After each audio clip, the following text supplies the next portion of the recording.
Okay, thank you very much for coming. A word about the front slide. This is a guy who I think was photographed by the Big Issue a few years ago. He's a perennial on any slide that I do. I like the face.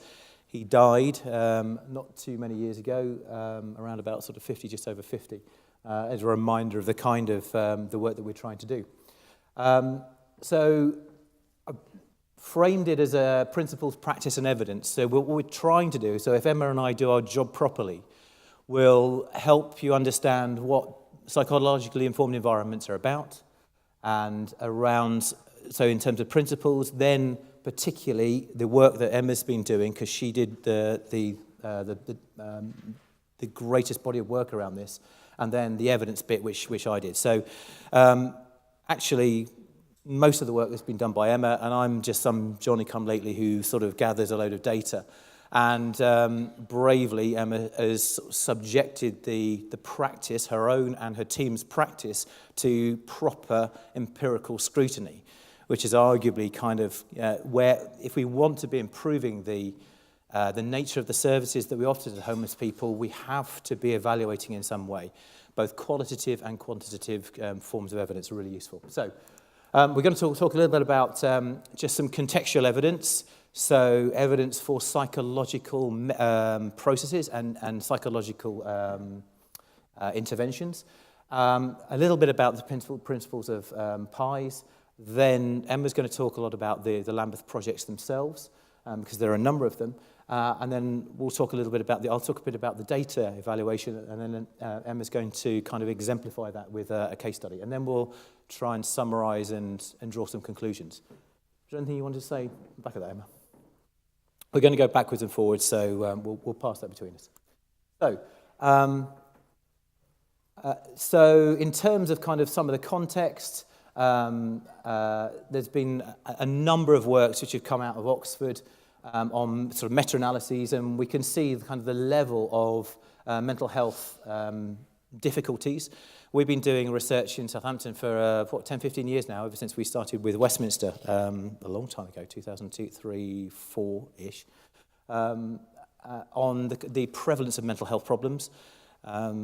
We heard this morning from John Sparks around 80% of people kind of at least reporting it, some form of mental health problems. Most people not really getting access to the health services where they may receive those, where they may have those diagnosed and then have the kind of the services which might follow. So we know that mental health problems are an issue, and we have a number of evidence-based theories and psychological interventions which may or may not be useful for people suffering these kind of mental health problems, and particularly the interplay between them. So that is a slide that isn't working. White? Oh, no. No. Yes, fantastic. Do you want to talk about that? It's not very clear, is it, at all? But in the dark, we can easily lose the fact that actually we know there's a really powerful, vicious cycle between trauma and homelessness, and that we know that there are high levels of trauma that precede, perpetuate, and go alongside individuals that experience homelessness. And so it's just really kind of highlighting the fact that we need to think about where we're intervening in that cycle, intervening early, intervening consistently, and that it's a lifespan perspective, that we need to be thinking about adverse childhood experiences, but also where we're often coming to it's quite late to the party when people are adults, when there's been chronic levels of trauma and compound trauma occurring over multiple situations and types of trauma. So it's really important that we're thinking in really quite a broad trauma-focused lens in the work that we're doing, and that's what underpins our psychologically informed environments, really. Yeah. And there's something around the kind of the questions that we can answer and the questions that we can't. So we're often, with the data that we're gathering, we have to look at the maintenance of homelessness, arguably what's going on psychologically and behaviourally, where homelessness is, which leads to repeat tenancy loss. We're very careful to frame these kind of understandings, not just within the individual, but within the individual in relation to an environment. So it is about the donut model as well as a kind of a rainbow model. It is about a person being in the centre, but it's also about, I'm just going to see if I can, nope. It's about thinking about what people are doing which results in tenancy breakdown, and where mental health problems may be implicated in those things. So, for instance, we've got quite a lot of evidence about emotion dysregulation, and people really struggling to regulate emotions and then using alcohol and drugs in order to regulate those emotions, and the behaviours which follow tend to result in tenancy breakdown. And of course those difficulties in regulating emotions tend to be associated with adverse childhood experiences. So there's a kind of a fairly clear theoretical link and a good research link. However, that doesn't take place in a vacuum, of course. We have all sorts of macro factors which we've been hearing about from Kate and others, which influence those things, but as well as the kind of the micro factors right down to genetics. So this is why it's so complex, is there are a huge number of variables which arguably are cause and maintain homelessness. I think at the moment we can only be safe in our data in maintaining homelessness. We don't have the money to do longitudinal studies to work out the causes, but we know there are geographical variations. Poverty, childhood poverty is a huge one, as well as employment and training and education and all those kinds of societal factors. So we're careful to place the psychological factors within a context. In terms of adverse childhood experiences, we did a little bit of work. We've got a number of studies, and you can start to see kind of prevalence rates across the population, and you see sort of household dysfunction. These are the things that people describe. Neglect, emotional and physical abuse, huge in terms of the ACEs, which people report within a homeless population. So we're going to talk a little bit about some contextual evidence, so where we kind of started and some of the work we've been doing, before we then move on to think about psychologically informed environments. So we did a little bit of work a few years ago. We did had a crack at a randomized control trial, because this is what some people will pay attention to. It's just one of the forms of evidence, and it was more of a kind of a pilot study, really. We managed to keep, I think, sort of 40-odd people in treatment, but it was difficult for, obviously, people in a control group for us to maintain those. Now, unfortunately, the red isn't showing up, which are the effect sizes, but we get the thing to take from this is we got quite a good effect size, 0.3, which is pretty good for this kind of area, for the core. Now, that matters because the core was one of the key outcome measures that we used in the Lambeth Project. So the audit was... is there any way of... See there, Nick? Yeah, so audit is alcohol use. Al was talking about it earlier, that was 0.3. DERS is emotion. So the idea is that we ask ourselves the question, what do you think would be expected to change as a result of our intervention? We think we're working on emotion dysregulation. Got an effect size of 0.24, so a lot less, a lot lower. But this is only a 12-session intervention, and then we use the DAST in this case with a drug use tool, and we got 0.1. Thank you. So not significant with drug use. So I guess the point about this is we get really quite varied effect sizes when we start to do psychological interventions. So. A little bit about kind of staff. So we've been working with staff as well within a kind of context of psychologically informed environments, and we find that with a 2-day training we can get a little bit of change. So hence the delta. And but the really interesting thing is we use three scales. One is about how negatively people thought about the people they're working with. The second was beliefs, how effective people thought they were when working with people, and then we've got burnout as a kind of a prime outcome measure. And we find that both the change in beliefs about working seems to mediate the relationships in those two. So arguably, it's one of the things which is crucial in people burning out, is if I don't think I'm effective, if I think I'm rubbish, if I think I'm not doing any good, then I tend to burn out more quickly. I tend to depersonalise, I tend to leave the job. And so we get kind of staff turnover. So within a kind of a psychologically informed environment, we're trying to work directly and indirectly, and with staff directly and indirectly. It's all part of it. So we'll talk a little bit about psychologically informed environments. And Emma, please feel free to nip in here. I'll just talk a little bit about the psychological framework. I think this is one of these things that, as a disinterested scientist, we have to acknowledge that the evidence isn't there yet to support one single approach, and so there are a number of approaches, which is great because we may or may not get differential evidence according to those approaches. So I tend to work within a cognitive behavioural and a dialectical behavioural framework, but... Yep, I use a mentalisation based on attachment. So an attachment framework is our kind of core model in our psychologically informed environments. But being able to then weave in and use other treatments as needed. So having a team of psychologists that I'll mention when we think about our model, we might offer CBT for psychosis or an evidence-based family intervention for a particular presenting difficulty, but then we might also still be formulating and thinking about attachment relationships, etc. So you can have a coherent framework, but then use evidence-based treatments as well. So there is a difference there that we can be mindful of. Yeah. And we've got Peter, who uses some more psychodynamic frameworks, and John.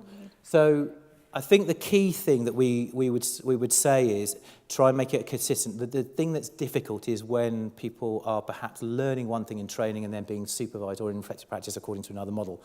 Of course, that causes huge confusion. So once you pick your model, just try and make sure it's consistent, as Emma was saying. We've been doing a little bit of work with an academic called Jill Parbley at Florida State, and she's a bit of an expert. She's an architect and she's into design, and she's done some phenomenal stuff with what you can do within an environment with very little money, so a hostel environment or shelter environment. And if you're interested in if you're interested in your physical environment, I'd strongly urge you going to a website called Design Resources for Homelessness. And they've got a fantastic literature review, which is published on the website, on the kinds of things that they found.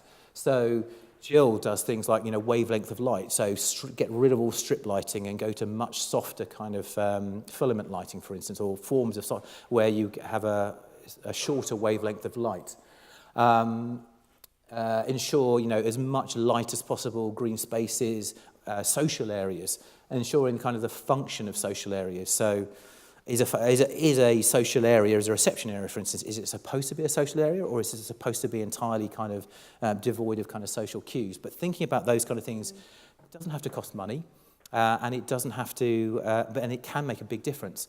Agency is something that's huge, so allowing people as much agency as possible over the space in which they live. It's really good. I'd strongly advise going and having a look at that. And it's about how you use that space that you're inhabiting as well, so that it becomes an opportunity for connection and for slowly building contact and trusting relationships. So it's not just about the building, but it's actually about how you operationalise that, how you can be around and slowly allow people to build trust, etc. Or, use Honey the therapy dog as a transitionary object to attaching to you, that type of thing, how you can use those elements of the environment that really don't cost much, yeah. I think sometimes it's about thoughtfulness. I think we heard earlier, sometimes we don't have to spend a lot of money. It's about how we use stuff. So art, for instance, I've got a thing about, sometimes we put art up, particularly if it's been, if it's a painting or it's been done by somebody who is a user of the services. The trouble is we put it up, we leave it, and then of course after about 2 weeks people just don't see it anymore. So it's something about cycling and circulating visual cues so that they still remain relevant, they still remain within our visual consciousness. We talked a little bit about staff training support, but the effective training and reflective practice, and ensuring that, or reviewing reflective practice and ensuring that it's effective in the way that we think it should be. Talk a bit about how you run that. So we've got my team of psychologists work around 20 sites. We have reflective practice across a range of settings, and just thinking about developing that with the teams actually, so that they look different in every setting, but that the psychologists that facilitate them. So they're externally facilitated by individuals with training in reflective practice. So some places will have peer reflective practice or case-based reflective practice or group process So you're thinking about the impact on the team. Some of the largest kind of burnout mitigation is where you're processing the impact of the work on you, and that can really help with reducing incidents and acting out and difficulties that the staff may feel. But that I think it's equally important that we're thinking, how do we understand each other and the people we're working with, and developing strategies and approaches. So we do have case-based reflective practice in our sessions, and they use a model. There's a variety of models that you can use, but we would use one that's coherent with our psychological framework, as Nick was talking. So we think about attachment and mentalising, what's helping us keep thinking about ourselves, our thoughts, feelings in a situation, and what's helping bring down that emotional arousal and keep the people we're working with mentalising, to keep themselves and others in their mind, to reduce impulsivity and risk. So we always just trying to have a space that that helps that. But it's very much developed with the teams that we work with. So some teams have felt they didn't want to be talking about the clients without them present. Actually, that's something that wasn't within their culture, and so they very much have a team-based, training-based space, whereas other teams really need a space that's about them and the team to think about the clients and the dynamics. And so I think that's important, that everyone's empowered to have something that fits for them with an appropriately skilled professional, would be my advice. Yeah. Which brings us nicely to this idea of relationships, of course, being fundamental to change in any work that we do with people, whatever the psychological framework that you use. We're doing quite a lot of work to try and understand that, research work. So Garda's doing quite a lot of work in her PhD on understanding what it is about attachment in homelessness, and where it goes right and where it's wrong, what the patterns of attachment are, and then seeing how that plays out in adult life, to see whether that's something we need to be accounting for. And lastly, evaluation. So as I was saying, I think as a principle, so I guess I'm an arch empiricist at heart. I try and remain disinterested from the results of whatever we produce, and we try and publish or make clear what it is that we found without any kind of bias, although, we're human. I think it's one of the ways in which we can best serve the people that we do serve, people in home services, is ensuring that what we're doing is effective, whatever effective looks like. Now, there are caveats to this in terms of, what counts as an outcome. So we need to think very carefully about outcomes and how we choose our outcomes. It's especially difficult when we are commissioned, when services are commissioned according to particular outputs or outcomes, but maybe we'll say a little bit about that later.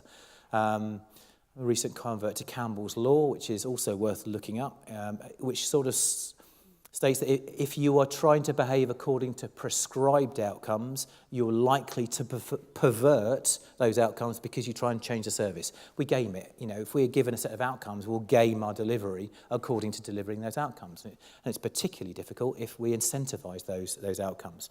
So there are huge caveats about what counts as an outcome. And there's a very significant conversation, I think, and a discussion to be had on outcomes and the nature of outcomes, and how we have effective and meaningful outcomes. But we can maybe talk about that a bit later. So, we sort of have this notion of kind of levels of intervention.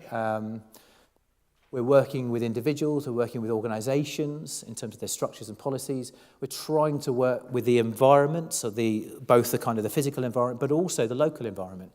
We're doing a lot of work at the moment in Basingstoke, and we've got a really nice because there are a number of people who are really kind of interested and invested in it. We're trying to get stakeholders. We talked earlier about a huge cost being to Ministry of Justice. So we need to be getting the police involved, I think, in homelessness services.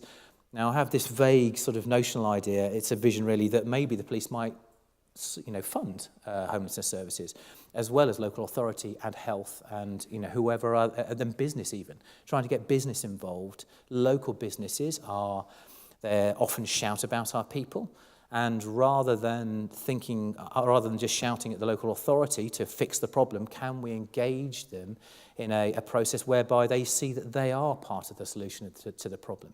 So the othering that Kate was talking about, we try and build a community of practice involving all the stakeholders we possibly can. So the local environment is massively important. And of course, we talked a little bit about societal policy, housing policy, homeless policy, social and poverty policy, those kind of things. It's not a donut model, it's probably more a rainbow model. I quite like the idea of the individual being at the centre. However, it's not about intervening just with the individual, of course. We intervene at all levels, including, if we possibly can, the policy and the commission levels. Wheels. Okay. So this kind of framework outlines the model that we had in Lambeth for our psychologically informed environments intervention. And basically, we wanted to think about how we slowly come into proximity, to greater and greater proximity with those we're supporting, often because of the high levels of trauma and the disrupted attachment, and actually how care doesn't necessarily look like care, how being offered support may be terrifying and frightening and overwhelming, and what is it that we're suggesting to people when we say come into a home, come and get a part of your body looked at and addressed, when people have got such decades of trauma where a home might have been a terrifying place and where attention on their body or having their boundaries violated is a history that they carry with them. We actually need to be very mindful what we are asking people and what that means to them. And so what we have developed using Henry Ray's claustrophobic agoraphobic dilemma, which is a core theory that underpins our psychological model. Actually, I said that we were thinking about attachments, but we also use the agro-claustrophobic dilemma, which really helps us understand that it's very difficult to find a comfortable space between ourselves and others.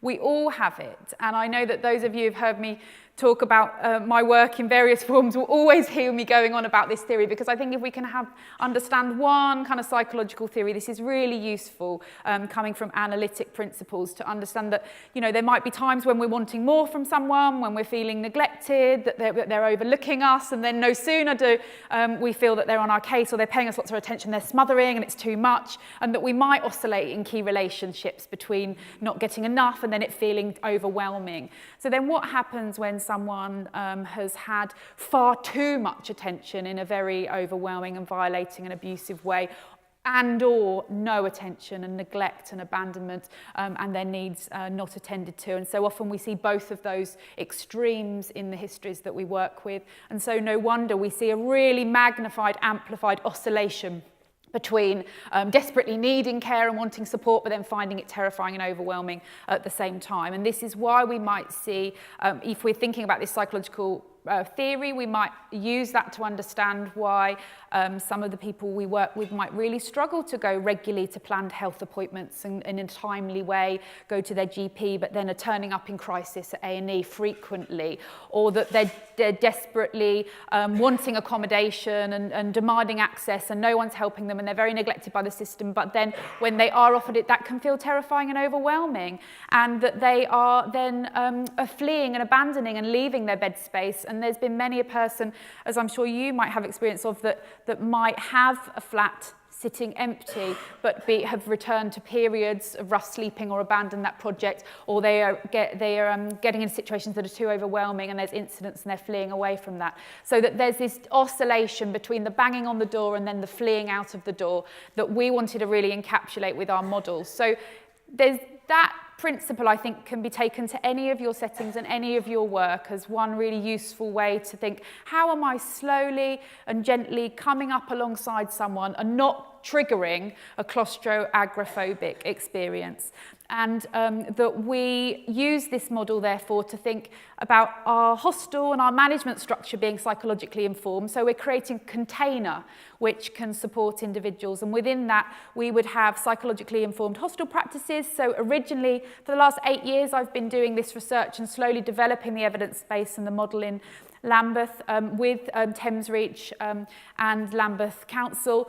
We started a pilot initially, and we were first thinking how we had a shared leadership approach and a consistent coherence, so that everything from the staff processes and rotas to the building, to the move in and move out policies, to the literature that we give people was trying to be psychologically informed. So we were having that container that was thinking about people. And one of our bottom lines as a psychology team coming from South London, the Maudsley, was that we needed to meet together as a management team, a shared leadership team in partnership, because actually, you know, the hardest thing about the work sometimes is coming together in partnership. And we're talking all the time about integration and working together, but actually that's not an easy thing. It's not an easy thing, it takes work, and that we set up a project, and actually I realised that it's the partnership that's the work.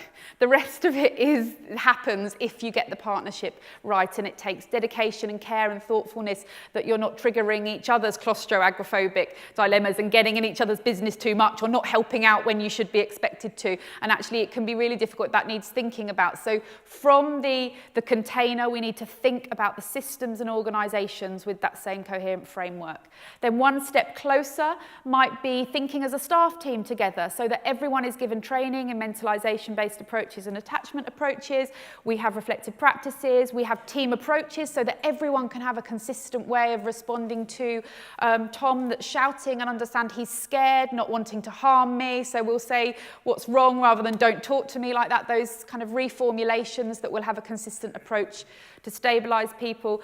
And then one step closer, we were fortunate enough to try more advanced models of PI that had clinical psychologists working within the hostels, because we wanted to see, there's all sorts of PIs around the country, but what we really wanted to evaluate was what happens if you have that direct clinical input, as well as the staff training, as well as the attending to the environment, and as well as the reflective practice, because lots of places are doing those levels, but it's sometimes a barrier to getting that direct clinical access in a timely way. So we embedded the NHS psychologists in partnership in the hostels, and that allowed us to have that step that wasn't, I'm a health professional, come into my room and I'm going to shut the door behind you and then get right inside you and talk about your most violating bits. It was actually, I'm Emma and I'm having a cup of tea. Do you fancy a cup of tea? Let's walk Honey the therapy dog, who I keep name dropping her, she actually does exist. Or we can do some therapeutic gardening together. We can go for a walk. Actually, we're doing that getting alongside that will be not unfamiliar to all of you working in this sector. I'm sure that that's what really works as the person first. And that what we're using is that agro-claustrophobic theory that's underpinning why we're doing that stepping alongside, to not trigger it, and that we can step back at times and we can step in and give more concrete caregiving at times to demonstrate what that looks like. And then we would offer a formal therapeutic intervention. So by having a team of clinicians on site, we were able to offer specialist assessments, so screenings for undiagnosed difficulties around head injury and dementia and learning disabilities, and then access into mainstream services, as well as then doing pre-treatment work using some of John's kind of terminology, that stabilisation and engagement-based work, and then moving into group art and individual formal therapies. So we kind of had that whole range, but I think in whatever your setting, if you're thinking about how we're using that claustro-agoraphobic dilemma, it can help you think about how we're getting alongside, and when there is a rupture, what's happened, when a relationship's broken down, who's stepped too much one way or the other, and then how can we slowly repair that. So I've said a lot about that slide, but it's probably the one most important slide to kind of encapsulate our model and how we are slowly getting alongside people to lead to the outcomes that we've managed to achieve. Brilliant. Okay, so the Lambeth Project then, commissioned originally by Claire, I think. Yeah. Was it your fault, this? Yeah, so it's Claire's fault, and Emma. And do you want to talk a bit about the detail? Well, I think I covered most of this slide on the last one, actually, but basically our psychological model was available, familiar, flexible, creative psychologists that are based on-site, embedded in the hostels, that we had an attachment-based framework to think about these relationships and psychoanalytically informed. Everyone was trained in mentalisation, but we would use other models where needed, and that we were particularly attending to the emotional pressures on the staff teams in order to think about their health and well-being and how we protect spaces for them. And yeah, the graded access and referral routes, I think I've covered all that in the last one as well. So they're the crucial elements to draw out. And just to underpin that, one of the things we're trying to do in Basingstoke, again, is this very flexible approach.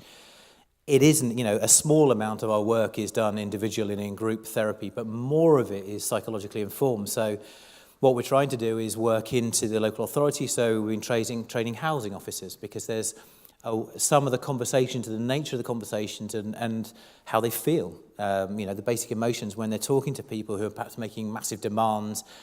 that can't be met, and how people respond to that is massively important. Again, I have another sort of fantasy about getting people who are working sort of arguably clinically, whether they from some health setting, but also local authority people together, so that you can find out how each other work. One of the things I hear is, you hear from one agency as well, they should be doing this, and why is it, because they're not doing this, then that makes my job difficult. And you hear from that other same agency, well, they should be doing this.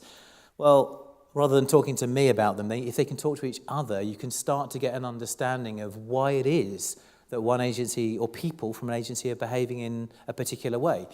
And of course, if you start to understand, then you start to generate empathy and you start to work much better and you stop blaming and othering. So this idea of kind of very flexible working, trying to work at multiple levels, I think is really, really useful. It's something that I very much value, so I'm not stuck in a clinic or a clinical room for 7 hours a day. I get to go out and talk to people, which is fantastic. And drawing quite heavily on the community psychology literature there, and there's some great work such as MAC UK that are working with gang-involved youths on the streets, which I think are they're other pioneers in this area actually, of how we get out of our formal settings to be at the point of where people really need us. Yeah. One more context slide, I think. So this is some of our data that we achieved. So as a result of this flexible graded approach, this data is from our annual service review, which relates to 3 years of data that we were able to offer nearly 8,500 direct clinical contacts to a population that previously had failed to access mental health services historically in a consistent way. And that as a result, we were able to get a 98% attendance rate, and that was for around 90% of the individuals in the hostels that we were working in. So we were working across 3 key sites in Lambeth with around 100 clients at any one time for this larger arm of the study, and that we were able to engage 90% of these group. They're labelled as the most complex populations in Lambeth that were homeless for long periods of time. I think that's really crucial, that this, for me, is powerful enough without all of the amazing data that we've managed to get with Nick, because actually this group that we say that this group can't make use of services, and we hear it over and over again, but actually that's a load of rubbish, and just, we need to be waving this. It's that the services aren't engaging with them, and if I've said it once, I'll say it 1,000 times. As a healthcare professional in the NHS, we are not engaging consistently with clients in the way that they can make use of. We need to be going to the point of need and using these flexible, creative ways of working. We were able to reach all key demographic profiles, so that what we did was further hone the model. So we found in our initial pilot that we found that males and drinkers, but male drinkers engaged much more readily in formal individual therapy than did our women, multiply excluded women, or individuals using polysubstances. So we wanted to further hone that, and we did adaptations to the model and were able to consistently reach all key demographics within the hostel. Some crucial adaptations were doing evening working, so the psychologist was working to the evening, so our drinkers, we would try and work with them before lunchtime, before they'd topped up too much, and our substance misuse in clients might be getting up in the evening, so we'd be around at meal times, cooking with them. Incentivised engagement, I have no shame in pizza therapy groups, because actually people come for the pizza and they stay for the what's going on in the group. Female-only services, it's a best practice, but not consistently provided, that we're not thinking about our strengths-based, trauma-informed, female-specific services, so female-only groups, female workers and female-only services is best practice and has been for a long time, but we're still not providing that for our multiply disadvantaged women that have to, the research shows they actually have higher levels of complexity than our men, that there's higher levels of trauma, higher levels of social exclusion that's been published, but actually they need specifically tailored interventions, that we're not asking them to get in touch with their most difficult bits in services and settings that are continually re-traumatising. That's what some of our reach. And just to, again, underpin that with some of the other project work, so Steph Barker and Lily Scott are working along with this work in Basingstoke, and so they did a load of work at the night shelter whilst the night shelter was open. And that was phenomenally good engagement work because, as it turned out, some of those same people were then coming to other services. So just sitting down with, and like Emma was saying, just having a cup of tea, playing Scrabble with, eating biscuits. Biscuits seem to be a very an excellent engagement Sweet strategy. things, definitely, yeah. So we sort of articulate a principle where we're not working to a 3 strikes you're out explicitly, because there will be 3 strikes, and sometimes people will want to test me at least 3 weeks running to see whether I'm still going to turn up on the 4th. And so explicitly, this is not a service for everybody. It's a service for the multiply excluded, because we need to keep that space open. We can't just have a waiting list and then, well, you didn't turn up 3 times, so we're going to strike you off and then get somebody else on the waiting list. So we have to think really quite differently about the nature of the service and who we're serving and make that explicit. So a bit of the evaluation data then. So right at the beginning of the project, my key question to Emma was, what do you think is going to change as a result of a mentalisation-based therapy? And so she gave us a list of things, and then it was our job to go away and try and reflect those dimensions, those constructs in some form of psychometric measure or an individual behavioural measure. So we've got kind of a combination of both. The psychometrics are kind of important in terms of we can compare to other populations, we can compare to other people and other kind of sets of data. So that's kind of important. But the behavioural stuff, arguably, is most meaningful. What is it that is going to change for you as an individual? And then we'll measure that, if those things, as well as some of the other kind of key antisocial behaviours which we know have an economic cost, so that we can start to interpolate some of the economics of it. So, way over with the time, but we'll just keep going. Yeah. How strict are you going to be? Have lots of questions, so you should... we'll wrap up within the next 7 minutes. 5 minutes. Good negotiation there. 210 people at 10 time points, not all of them, but that was the maximum. Deborah Fulcher-Corner did a load of the analysis on this, helped by Lily and Steph. So there's a caveat at the moment. We have cut the data in a particular way. We ended up with somewhere like 250,000 data points over 10 time points, 200 odd people and 10 questionnaires. It's a lot of data, and we'll be cutting it and refining it, I think, probably for the next 2 or 3 years. So this is effectively a first cut of an interesting observation that was made on stratification of the data, and I'll explain that in a second. Spring Gardens were very generous. There was no intervention at Spring Gardens, but they enabled us to go and gather data as a kind of a control, a no intervention control, which is a big thing for them to do, because it could demonstrate some difficult stuff, but it allows us to make some comparisons. Now, what we're going to present now is a kind of a set of within participant comparisons. So just in terms of some demographics, we've got the gender distribution at the various projects. So there were 4 projects that Emma was working into. Obviously, as you can see, except for CNR, which should be there, is at the beginning, that was a female-only project, right? Mm-hmm. And the rest of them, you can see, particularly Graham House, which is the biggest project, 79 beds? Yeah, 69 plus, plus 10. Spares, mainly men. So a massive, and I really feel for the people who were filling out these questionnaires. They were phenomenal. A load of questionnaires, and they were really quite detailed, and they need to be rattled off. Now, we've got this clinical outcomes and routine evaluation, which I mentioned earlier. It's a really good general mental health measure, which seems to capture a lot of aspects of the kind of things that we'd expect to change. There are 4 subscales. So one's about functioning, social functioning, one's about risk, one's about how well-being, how people feel, and the other one is sort of problems and symptoms. And it's a good global evaluation. We use the long version, which is 34 items, but there's a 10-item version and a 5-item version. It's worth, if you're thinking about evaluating services, it's certainly worth looking at that scale, particularly 34-item, because you can then take out the subscales. We looked at change assessments because we thought that motivation change might be important. Emotion regulation, alcohol, drugs, hospital anxiety and depression scale, so mood, anxiety and depression, well-being, very important, and then Emma's got a load of stuff on health and nation stuff, and then we used an impulsivity scale as well. So the things that we would expect to change. We tried an interpersonal effectiveness scale, but it didn't really yield useful data, and I don't think it was really appropriate to the population of people we were working with. So these are the kind of the phases. We had a baseline set, and then we had, I think there were 10, I think there's one missed out there.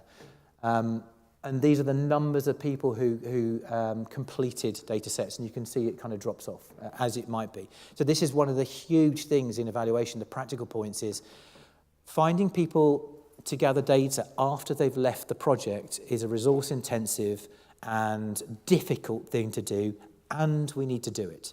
If we want to be getting really good data, particularly where people go to and how people survive or what happens, we need to be finding them. And you need somebody with local knowledge, you need systems, and you need a really nice, resilient person, as Cormac was talking about earlier, to go and gather that data over time. It's a difficult thing to do, and it's resource intensive. I only know of one big longitudinal study that has been done, a New York study, and they had something like 1.5 million just for the evaluation. Or it might be more than that. So we start to get into the data, and we start to see that the core, we've got, so the big thing here is engagement. And so the big thing that we found was that for those who engaged for 6 or more sessions with Emma and her team, seemed to make the changes. Those 5 and fewer didn't seem to make many changes. So the cut of data that we're going to show you is those people who engage for 6 sessions or more, and therefore they're the kind of the engagers. But it was more. It's that's the point when we started to notice the difference. Nobody was having 6 sessions. That's really important, that we're thinking these are long pieces of treatment, that actually it's not 6 sessions of CBT and then everything's resolved. So actually that we might take a long time to get people engaged, and then they'll be having mentalisation-based treatment, which might be for a year, building up to that, or to really. So yeah, we're not saying that it's just 6. Right. And so there's something about a tipping point of 6 sessions, which is a really interesting thing. So in the bit of data I was showing you earlier, that was just a 12-session intervention. We didn't cut it by session, but it was only 12 sessions. And what happened was that we showed really big pre- and post-therapy changes, but it was lost at follow-up. So the changes didn't stick. So these data are people at their baseline, and then the longest time point at which they were able to provide data. And basically what they showed is that there was a worsening for the 0 to 5 sessions, and the 6+ sessions made a really big improvement, a statistically significant improvement, which is really quite cool. The lower you are, the lower down the scale is, the lower your distress, your mental distress, yeah. HADS, same, and you get the same kind of pattern. So you get, and this again was statistically significant, so mood, depression and anxiety seem to improve for those people who are engaging more. So that's depression, same kind of profile. Night spent sleeping rough, so some of the behavioural stuff, some lovely nice downward arrows here, particularly for people, again, who are engaging. Visits to A&E, again, we've got a reduction for people who are engaging. And these are some of the other ones which you can't see the effect sizes here. They tend to be small, but it's across a kind of a large population. And this is for this kind of shows that for some measures, people seem to be improving, and then some they didn't. It shows a similar kind of pattern to the contextual stuff I showed you earlier when we were doing CBT and DBT, the same pattern of results. So, finishing with a case study?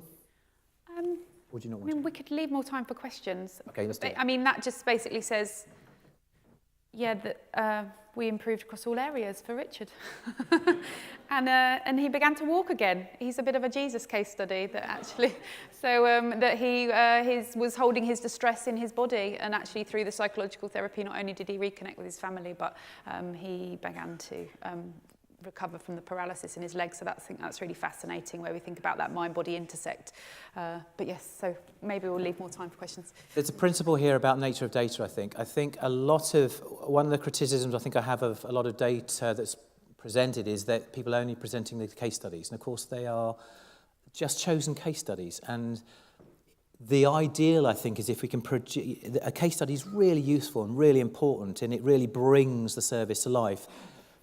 But not if it's not indicative of the overall data set. You know, everybody can talk about the best cases, but the ideal, I think, is if we're presenting a good narrative which indicates the mechanism and it supports the larger quantitative data set. And I suppose on that point, just to think about, we did a really rounded evaluation of the Lambeth Pie, which was really important. So we had Nick and his team from Southampton doing a really in-depth quantitative evaluation, and we had qualitative work. We were gathering our own in-house output data, which is how we could look at the frequency of who's attending and when.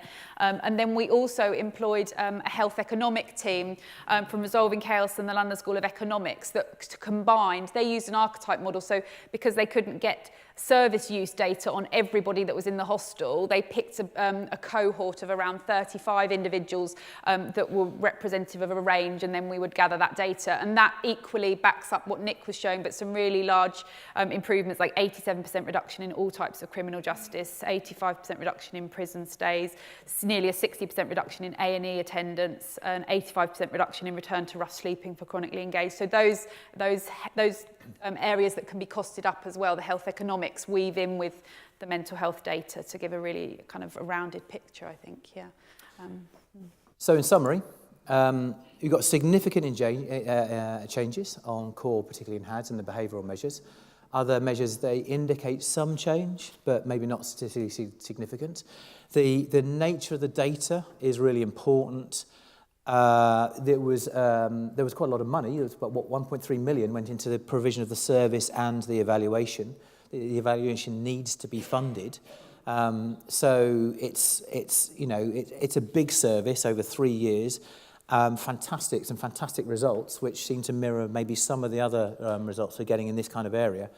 And so I guess to finish, there's something about thinking about the psychology of and the nature of distress from within whatever model, and then being really clear about how we evaluate that is a massively important proposition. And Emma, do you want to grab a seat? Yeah. I'll grab my water, sorry. So what I find really striking is that I can't help thinking that if Aidan Halligan was here, he would be asking you, isn't it all about compassion? And to what extent is this about the model and the intervention? And to what extent is it about allowing the right people on the bus? Because some of it is so commonsensical. Surely when we're trying to help people with experiences of homelessness who had very, very shitty upbringings, we should treat them with kindness and compassion. So I suppose what's in my mind is, to what extent do you feel, or do you know, for certain, whether this is about, having something that's very well defined and with professionals involved, and to what extent, the cup of tea or patting the dog is actually equally effective? Okay. Yeah. So I would argue that compassion is part of the foundations, but there is something active that is going on according to an understanding, a psychological understanding of why people are doing what they're doing. And we're clear about the mechanism of change. I don't think compassion is enough. For some people, I know sitting with a cup of tea won't help them reduce a habitual behaviour which has been going on for 30 years. And we need to do something to help people be caused to know that they need to change that behaviour. And so tea and sympathy isn't just it. We have all sorts of psychological theories, frameworks, heuristics, with varying kind of empirical underpinnings as to why people make change and why people don't, and then what we need to do to enable people to make change. But the compassion is the foundation, I think. Emma, any thoughts on that? Yeah, I would agree. I think that actually relationships heal and change and that they're absolutely fundamental. I think that sometimes we could get drawn into dynamics and patterns that might be quite unhelpful. What does compassion mean to someone? That actually what's their meaning making of it? Is that very threatening for them? And so I think we need to be mindful how and what we're offering when, but that it starts with that connection with empathy, but then how, when we're under such pressure, that can so easily get lost, those basic foundations. So it is connecting with being a human being, and then what do you do with that? But the engagement is just the start of our journey for our clients, because we do want to take them into being able to look in a more consistent way at some of their difficulties, yeah. And I suppose that's the second challenge for you, isn't it? Is like, how do you get people to realize they may not be doing it? So, you know, I haven't met anyone yet who doesn't listen to someone talking about pie and says, oh, but we're already doing X, Y, and Z. How do you get around that? So you kind of, you know, the beginning of progress is when you actually realize what you don't know. Oh, God, yeah. How have you been able to overcome that? So what I love is the idea of moving from unconscious competence to conscious competence. And some people are doing it. They are just good at it. They're really good, and they get it, and they're resilient, and they completely understand it, and they don't know they're doing it, they're just doing it. And then some people really aren't. And across an organisation, you know, I've seen both within the same organisation, with the same room. But the unconscious competence, the conscious competence, I think, so that you can do it knowingly and you bring a whole room to the same kind of set of conclusions, for me is a kind of important part of that. Yeah. Right. And that you might need to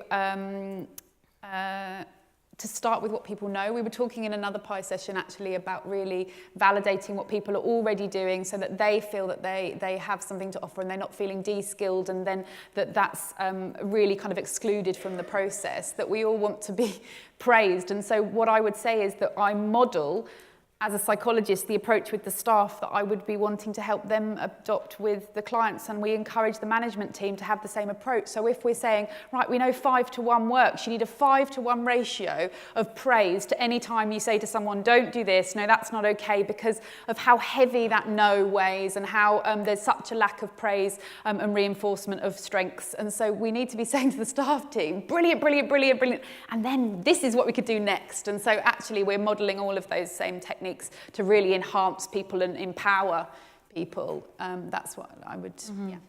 And we'll open it to the floor. So who has questions, comments, reflections, and in particular, you know, how you're looking at success in this area? I'd love to hear your thoughts. So we have loads of, okay, Al and Tim at the back, and then we'll come to the front.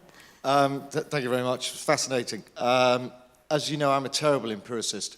So a couple of challenges. One, and I may have missed it, do you think the effect size is predominantly attributable to the willingness to engage? A great question. I've no idea, and we'll find out. Lastly, now you've honed it down a little and you know what to measure, do you think you could subject this to either a cluster RCT or perhaps more intelligently, given the fact that I know the projects where it's based, and the projects themselves have a profound effect on the outcomes that you're measuring? Would this not be better tested on an individual randomisation level in a Housing First model, for instance?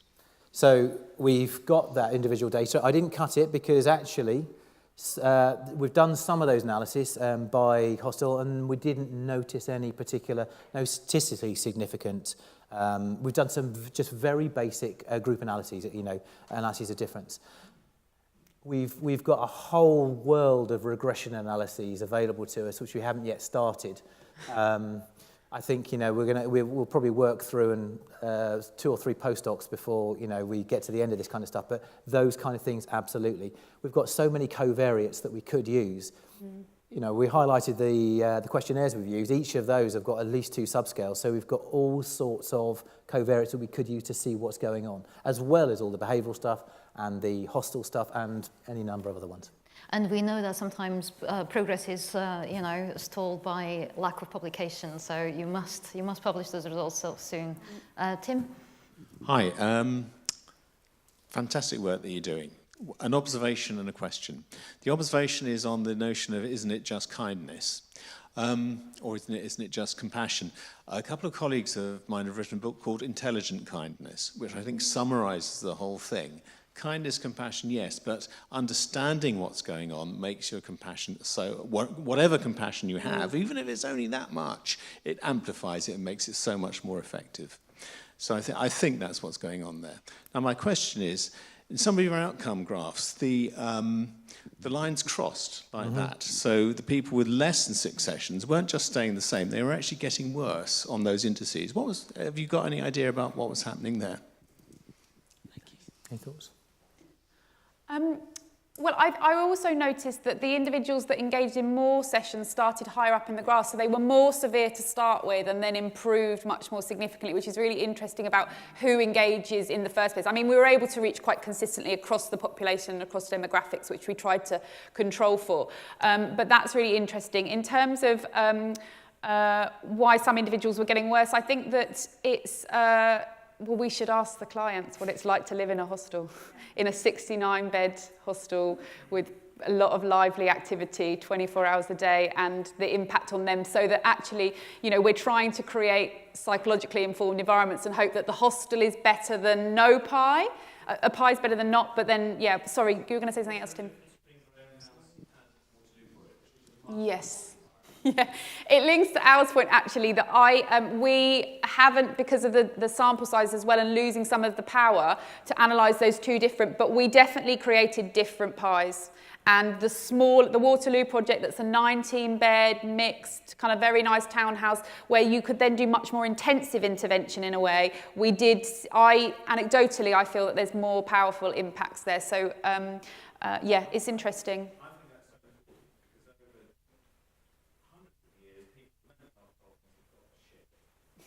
Yeah.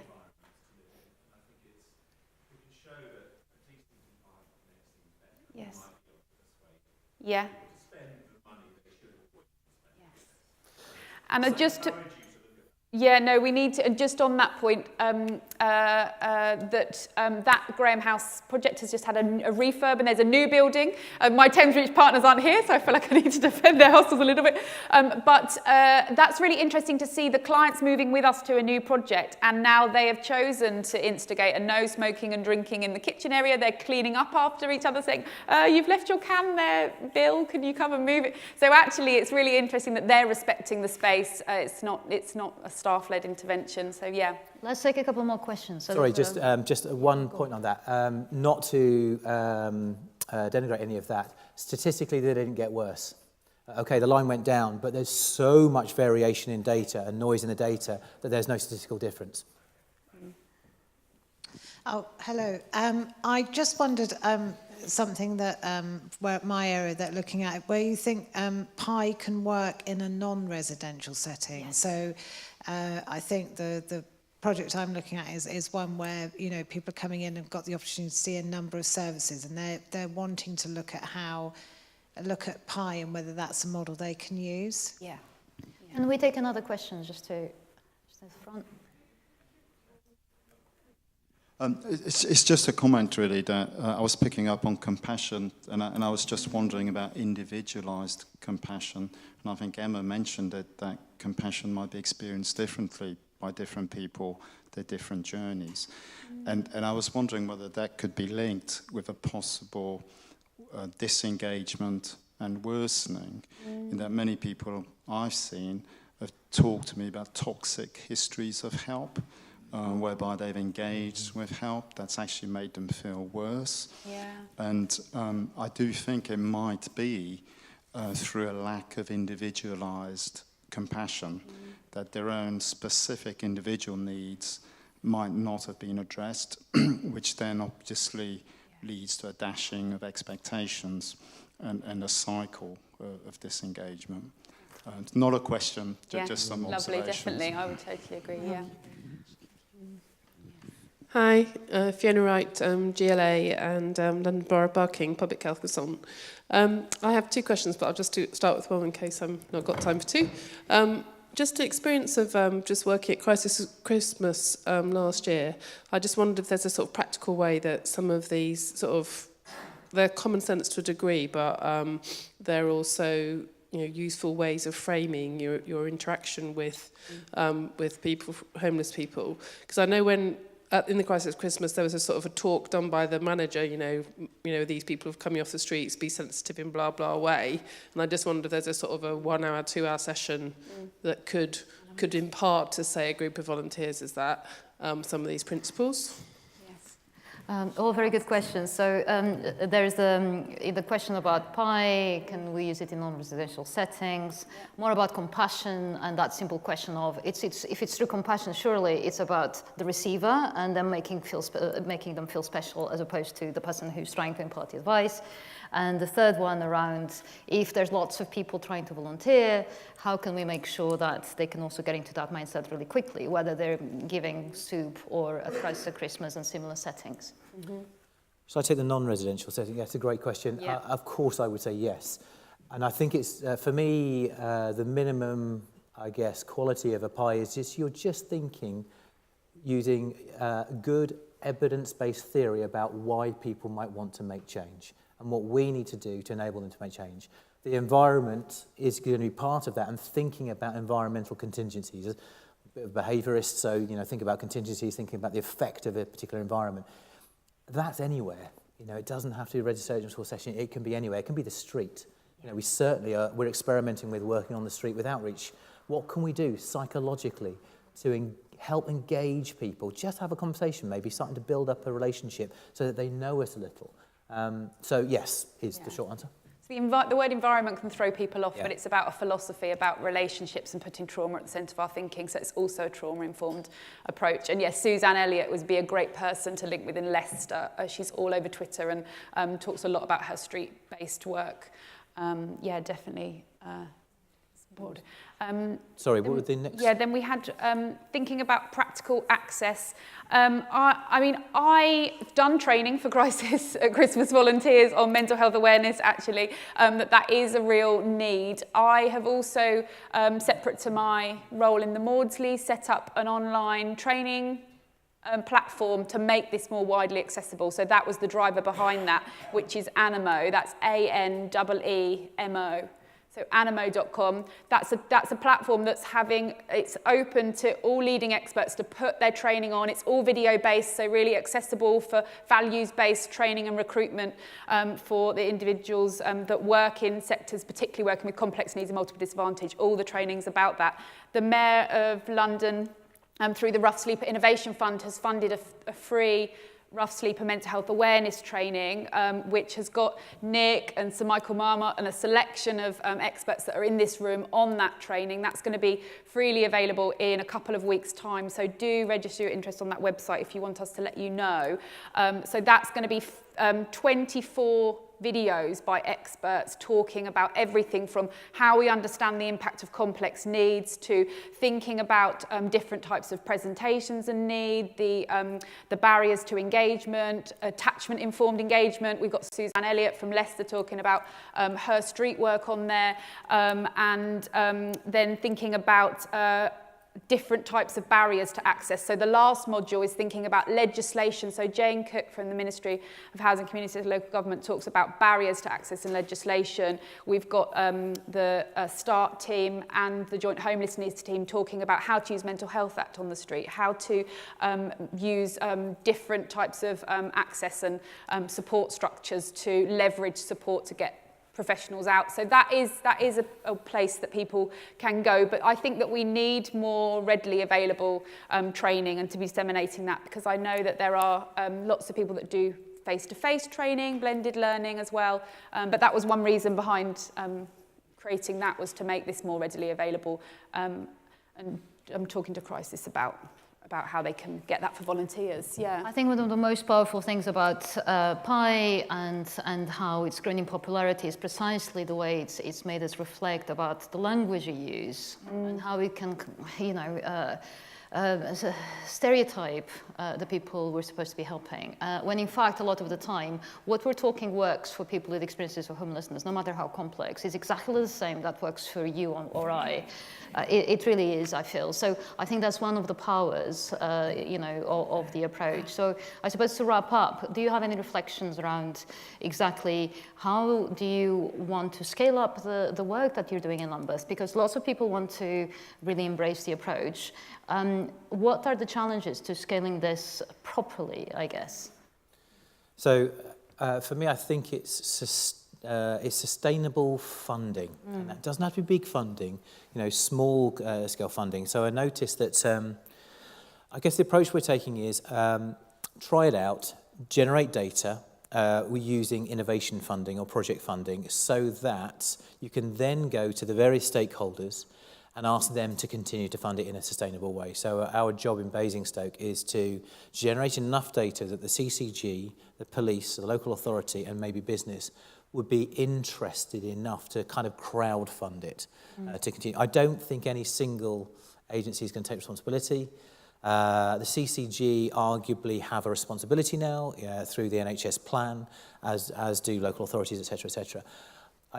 For me, it's sustainable. How do you keep the service sustainable in the long term? Yeah. Emma? I would agree with everything that Nick said and also think about who are your key stakeholders that are interested? How can you get key decision makers involved? How do you work in partnership to create links and opportunities? So I think that my team now work in Westminster because of some really pie-informed commissioning, and that we're slowly demonstrating a model and growing that with Victoria and her team to think, okay, well, what would one psychologist do here?